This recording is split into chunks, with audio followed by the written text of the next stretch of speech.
Hi everybody, we're here doing our very first review. And the first review is of the VMech M1 mechanical force-fed hopper. So this is a new thing for us. It's a lot of, hopefully it's a good time. Hopefully you guys enjoy it. So the VMech M1 mechanical force-fed hopper is exactly what it sounds like. It is mechanical, so no batteries needed. It force feeds the paintballs just like a rotor or a spire or anything like that. It's not an agitator, so it doesn't just spin. It doesn't just agitate the balls. It actually forces them down through the feed neck, just like any of those expensive good ones would do. So it's $40 retail online. They've made improvements. It hasn't been around that long, less than a year actually, but they've already made improvements on it. So the wheel in the back is different than it used to be. It used to be like a crank. Now it's got an actual handle that you can spin, and also it comes with a piece that you can stick in there, because each wind, so you wind it to make it shoot. Each wind will shoot 90 to 100 balls, but it holds about 180. So they put a little plate in there that you can install if you want to make it hold 100 balls. Therefore, it's one full wind for one full hopper. I chose not to do that. I just rewinded on the field. But so first we tested it, and then I got to play with it. So let's watch the first test with an E-Tech 5. Alright, so we're here at the field at the M1 mechanical force-fed hopper. Got it all loaded up. Now, something to keep in mind before we get started is this is not the best quality paint, as it's been sitting in my house for a little while, so keep that in mind. But we're going to start with giving it a wind. That's the loading the feed neck. And as we spin, the white marker moves to show how full it is. And there we have it. So now we're all full. Let's go ahead and mask up.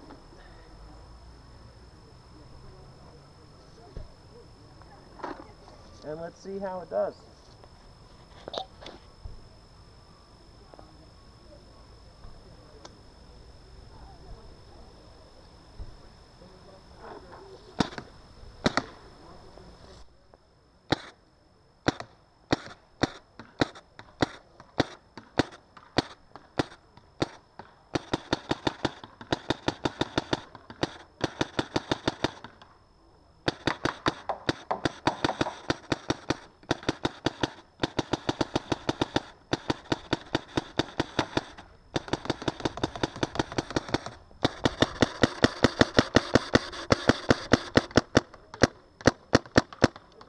And that's it. Alright, well, so this hopper was full to begin with. As you can see, that's what's left. That makes sense because it says it shoots about 90 to 100, and it says it holds 180, so that makes sense how much left in there.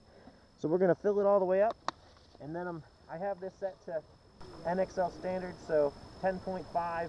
It is not on ramping. It's one full. So we'll see how fast, if it'll keep up. The hopper says it'll do 11 plus balls per second. We'll see if it actually keeps up with that.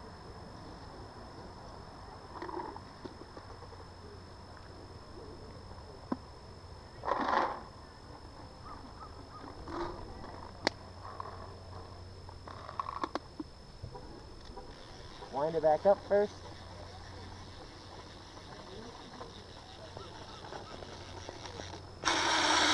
Let it feel the neck. Alright, let's see what it does.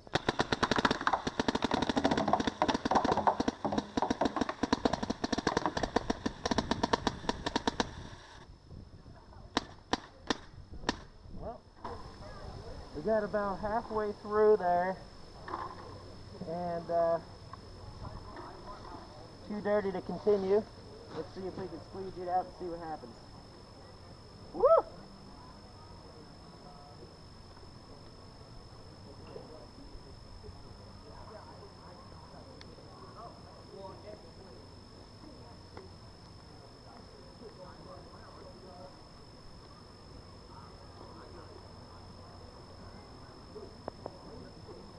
What paint's that from?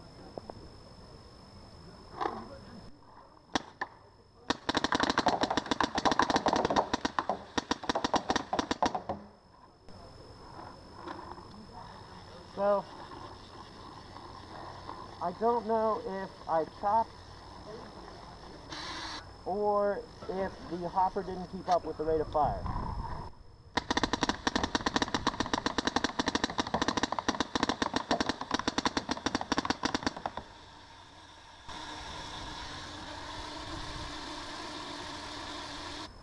And when you run out of paint in the hopper, that's what happens. It unwinds the rest of the way. So, that's the M1 mechanical force fed in action with a speedball gun. So as you can see, that worked out pretty well, other than I did have one break. Now, I can't go ahead and blame the M1 for that. The reason for that is because I ended up having problems with my E-Tech 5 throughout the day. I think I need a new battery in it. I got to look at it still. But so it chopped a ball. It may have been because this wasn't keeping up with the speed, but I never had that problem again, so it probably was the gun's fault, not the hopper's fault. But overall, it kept up. 10.5. It says it'll do 11 plus, and it kept up. Other than that chop there, so that's good. I then switched over to an VMech mechanical gun with a mechanical hopper. So let's see how that one did. All right, so round two is the VMech, so mechanical gun with a mechanical force-fed hopper. So let's see how it goes.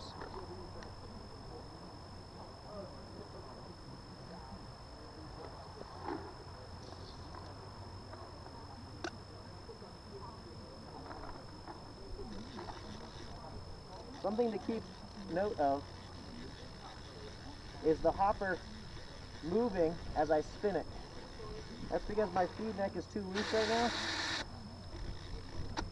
now. Obviously, the M1 neck is significantly smaller than what we normally use, which is rotors. Even it seems to even be smaller than just a regular gravity fed. So let's see how it goes.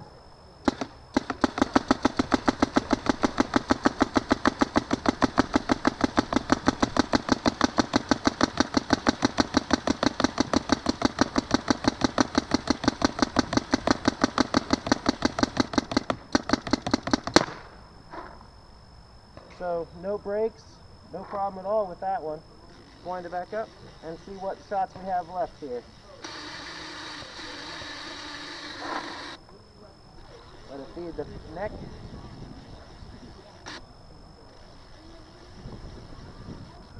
%, full.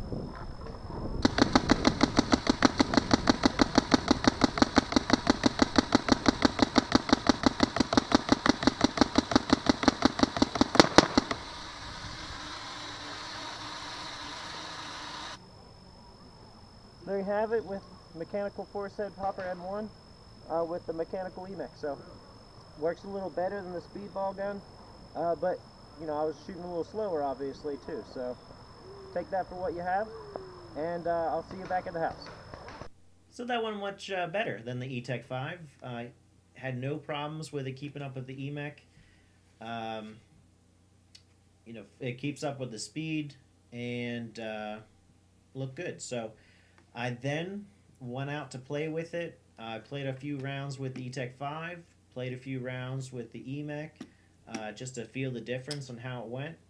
And overall, I have to say I'm pretty happy with the M1. So I would definitely not encourage anyone to use it for tournament play. Definitely not speedball tournament play. Probably not even speedball at all, honestly, because you're only getting 100 shots out of this, and speedball you're probably shooting a lot more than that per game. Maybe not, I don't tend to, but most people probably do. But even a woods ball tournament, you don't want to have to crouch down behind your bunker and wind this back up after you've taken that many shots. There were a few times, as the videos come out, you'll see, there were a few times during the gameplay where I had to stop doing what I was doing and rewind. It's not that big of a deal during rec ball. Not at all. I didn't get hit while I was doing it or anything. You just got to hide behind your bunker. But it can be very distracting. And so if it's a tournament or something that you're really caring about, some sort of gameplay, I would not recommend this. But for ordinary rec ball, probably even scenarios, this is really good. I thoroughly enjoy it for $40. This is a good time. Um, I'm thinking I probably will use it for Ion next year because you know you're out in Ion for 12 hours one day and like 6 hours the next. Your batteries run out very easily out there. When it takes you 20 minutes to get to the back of the field where you're playing, and then you run out of batteries. Can you imagine having to walk back, get batteries, and go back out there? Or you can carry a bunch of batteries with you. That doesn't sound like fun. This obviously doesn't require batteries, so I don't have to worry about that. So that actually sounds really nice to me, and it met my expectations. There were two worries I had. The big one was, would it keep up with rate of fire? And I honestly did not see that it didn't. It kept up with rate of fire for me. I was having trouble, like I said, with the E-Tech 5. I was having problems. That is not that is not the M1's fault. There's something wrong with the gun. I think I need a new battery. I'm not sure. I got to look at it. But when I switched over to the EMech, I did not have an issue, no matter how quickly I shot. The other issue I foresaw was just being loud and obnoxious, and it's really not that bad. It's not quiet by any means, definitely not quiet, but it's not that bad. It when you get an empty rotor and it just makes that whir noise, it's about that loud. But it's every time you take a shot. That's true, but it's just a quick chunk chunk. Unless you're rapid firing like you would on a speedball field, you really don't have to worry about it. So although it's loud, it can be obnoxious if you're shooting real fast. You're not going to shoot that fast for that long anyway. The downfall is definitely the fact that you have to stop and wind it after about 100 shots. Now, if you shoot like I do, you don't tend to shoot that fast anyway, so it's really not a problem. You shoot 20, 30 balls, and then you just wind it back up. You'll be down a quarter of the way or so, or a third of the way. You just wind it back up until you're full. So you just, as you're going, you just keep it wound, and then if you really do need to shoot 100 balls at one time, you're still set. I did not find that a problem, and I'm sure after a few days of using this, I'll be so used to it I won't even notice it anymore. But overall, for $40, this is a lot of fun.